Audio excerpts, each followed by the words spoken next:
জাতীয় ঐকমত্য কমিশনের প্রধান উপদেষ্টা অধ্যাপক মোহাম্মদ ইউনূসের পক্ষ থেকে ইসলামী আন্দোলন বাংলাদেশের প্রতিনিধি দলকে অসংখ্য ধন্যবাদ, আন্তরিক কৃতজ্ঞতা যে আপনারা আমাদের আহ্বানে সাড়া দিয়ে এখানে এসে উপস্থিত হয়েছেন আলোচনার জন্য।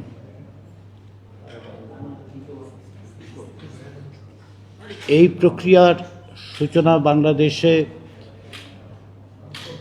রাষ্ট্র কাঠামো সংস্কারের যে প্রচেষ্টা তারই অংশ। এই আকাঙ্ক্ষা মানুষের, এই আকাঙ্ক্ষা আপনাদের, এই আকাঙ্ক্ষা রাজনৈতিক দলের, জনমানুষের প্রত্যেকেরই লক্ষ্য হচ্ছে একটি গণতান্ত্রিক রাষ্ট্র যেখানে নাগরিকের অধিকার সুনিশ্চিত হবে, যেখানে গুম খুনের শিকার হবেন না মানুষ, কারো বিশ্বাসের জন্য কোনো অবস্থাতেই তিনি যেন নিপীড়িত না হন, সেই রকম একটি রাষ্ট্র কাঠামো তৈরি করার আকাঙ্ক্ষা, প্রচেষ্টা, সেটাই আমরা অর্জন করার চেষ্টা করছি।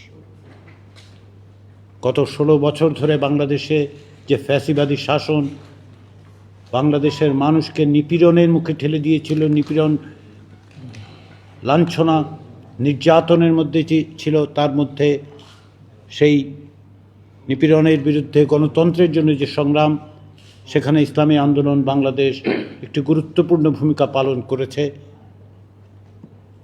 সেটা সকলে জানেন এবং সকলের পক্ষ থেকে আপনাদের আমি আবারও ধন্যবাদ জানাই। রাজনৈতিক দলগুলো প্রত্যেকের নিজস্ব অবস্থান থেকে একটা নতুন রাষ্ট্রের স্বপ্ন দেখেন, সেটাই স্বাভাবিক। প্রত্যেকটি রাজনৈতিক দলেরই লক্ষ্য হচ্ছে তাদের চিন্তা ভাবনা, আদর্শিক অবস্থান থেকে একটি রাষ্ট্রের জন্য কাজ করে যাওয়া। তারপরও এই মত পার্থক্যের ঊর্ধ্বে উঠে আমাদের সকলকে একটি রাষ্ট্র বিনির্মাণের কাঠামো তৈরি করার একটা সুযোগ আমরা পেয়েছি। সেখানে আমাদের প্রত্যাশা, জনগণের প্রত্যাশা, নাগরিকের প্রত্যাশা, যারা প্রাণ দিয়েছেন তাদের প্রত্যাশাকে ধারণ করে আমরা যেন একটা গণতান্ত্রিক সমাজ, গণতান্ত্রিক রাষ্ট্র তৈরি করতে পারি, সেই চেষ্টাটাই হচ্ছে জাতীয় সনদ তৈরির চেষ্টা। সে জায়গায় প্রত্যেকটি দল যে প্রত্যেকটা তারা যেভাবে ভাবেন, নিঃসন্দেহে সেটা হবে না, কিন্তু ছাড় দিয়ে আলোচনা করে জাতি, রাষ্ট্র, জনগণের স্বার্থকে ঊর্ধ্বে তুলে ধরে আমি দৃঢ়ভাবে বিশ্বাস করি আমরা এক জায়গায় আসতে পারব।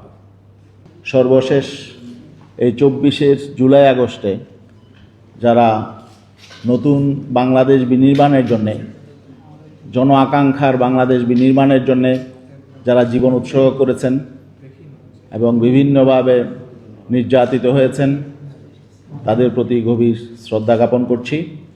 আজকে এই বর্তমান অন্তর্বর্তীকালীন সরকার প্রফেসর ডক্টর মোহাম্মদ ইউনূসের সরকার দায়িত্বভার নিয়েই এই জন আকাঙ্ক্ষা পূরণে, জনপ্রত্যাশা পূরণে জুলাই 2024 বিপ্লবের আকাঙ্ক্ষাকে, চেতনাকে ধারণ করে কিছু কমিশন গঠন করেছেন।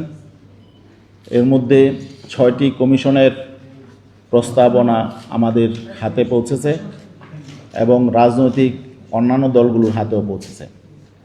সেই প্রস্তাবনাকে সামনে রেখে আমরা লিখিতভাবে আমাদের যেখানে একমত আছি সেগুলো আমরা পেশ করেছি, দ্বিমতের জায়গাগুলো আমরা চিহ্নিত করেছি এবং আমরা প্রয়োজনীয় নতুন প্রস্তাবনাকে বিশেষভাবে ধন্যবাদ জানাই আমাদেরকে এই আলোচনায়, সংলাপে আমন্ত্রণ জানানোর জন্যে। আমরা যেই বিষয়গুলোতে একমত হয়েছি, এর বাইরে যে বিষয়গুলো দ্বিমত আছে এগুলো নিয়ে হয়তো আজকে আলোচনা হবে।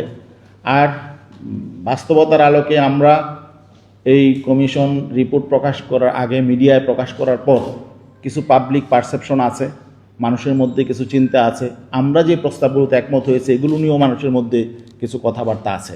এর আলোকে আমরা হয়তো কিছু সংশোধনী দিব। আমার মনে হয় এই জন্য আমাদেরকে পরবর্তী আবার সুযোগ দিতে হবে। আমাদের কিছু বিষয় আছে যেগুলো হয়তো আমাদেরও আবার নতুনভাবে ভাবতে হচ্ছে, কারণ নতুনভাবে বিষয়গুলো মানুষের সামনে আসার পরে আমরা পাবলিক রিয়াকশনটা আমরা অবশ্যই রিয়ালাইজ আমাদের করতে হবে। এই জন্যে এই বিষয়টা আমরা সেই সময়টা আমরা চাবো আশা করি। আর আরেকটা বিষয় হলো যে আমাদের যেই রাজনৈতিক দল ইসলামী আন্দোলন বাংলাদেশ, যেখানে আলী রিয়াজ স্যার স্পষ্টভাবে বলেছেন জুলাই অভ্যুত্থানে আমাদের ভূমিকা ছিল অত্যন্ত গুরুত্বপূর্ণ এবং রাজনৈতিক দল হিসেবে আমরাই ছাত্রদের পাশাপাশি রাজপথে ছিলাম। তো এই জন্যে কারণ হলো আমরা বিগত 54 বছর যে রাষ্ট্র চলেছে আমরা সেই রাষ্ট্র দেখতে চাই না। নতুন রাষ্ট্র এবং যে জন্যে আমাদের সন্তানরা রক্ত দিয়েছেন, ছাত্র যুব সমাজ রক্ত দিয়েছে, সেটার জন্যে যা করণীয় তাই অন্তর্বর্তীকালীন সরকারকে করতে হবে। কারণ আমরা অতীতে দেখেছি রাজনৈতিক সরকারগুলো আসলে আমাদেরকে হতাশ করেছে। অতীতে অনেকবার অনেক সরকার পরিবর্তন হয়েছে, কিন্তু কেউই আসলে জনগণের কল্যাণে সেভাবে রাষ্ট্রের প্রয়োজনীয় সংস্কারগুলো করে নাই। এজন্যে আমাদের মৌলিক যেই কথাটা থাকবে আজকে, সেটা হলো প্রয়োজনীয় মৌলিক সংস্কার অবশ্যই সম্পন্ন করতে হবে। জাতীয় নির্বাচনের দিকে যেতে হলে প্রয়োজনীয় মৌলিক সংস্কার, অনেকে বলবেন ন্যূনতম কিছু সংস্কার শেষে নির্বাচনের যতটুকু প্রয়োজন হয় না, শুধু নির্বাচনের জন্য এত প্রাণ বিসর্জন হয় না, এত ত্যাগ হয় নাই। আর শুধু নির্বাচন হলেই মৌলিক পরিবর্তন হয়ে যাবে, মানুষের প্রত্যাশা পূরণ হবে, দেশ সঠিকভাবে পরিচালিত হবে, এটা মানুষ বিশ্বাস করে না, আমরাও বিশ্বাস করি না। কারণ অতীতে খারাপ নির্বাচন যেমন হয়েছে, কিছু কিছু ভালো নির্বাচন হয়েছে, কিন্তু ভালো নির্বাচনের পরও আমরা ভালো দেশ পাই নাই, আমরা সুশাসন পাই নাই, আমরা দুর্নীতিমুক্ত প্রশাসন পাই নাই। আমরা দেখেছি নির্বাচিত সরকারও স্বৈরাচারের ভূমিকা অবতীর্ণ হয়েছে, মানবাধিকার লঙ্ঘিত হয়েছে, অবিচার হয়েছে, বিচার ব্যবস্থাকে তারা দলীয়করণ করেছে, ব্যবহার করেছে। অতএব শুধুমাত্র একটি নির্বাচনের জন্য কিছু সংস্কার সম্পন্ন করে নির্বাচনের দিকে যাওয়ার পক্ষে আমরা নই।